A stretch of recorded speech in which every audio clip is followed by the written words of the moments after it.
A gente está numa igreja que foi detonada pela guerra, totalmente bombardeada. Antes ela era assim, esse era o espaço que tinha nela, com essa maquete, e essa é a igreja, né? De ladinho, aí tá com reflexo. Essa é ela. Agora a gente vai ver como ela ficou. Ela ficou isso.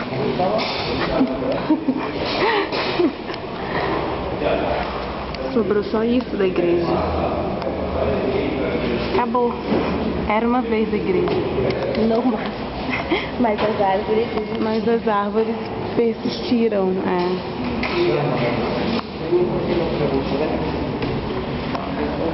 Ó, que bonita que ela era.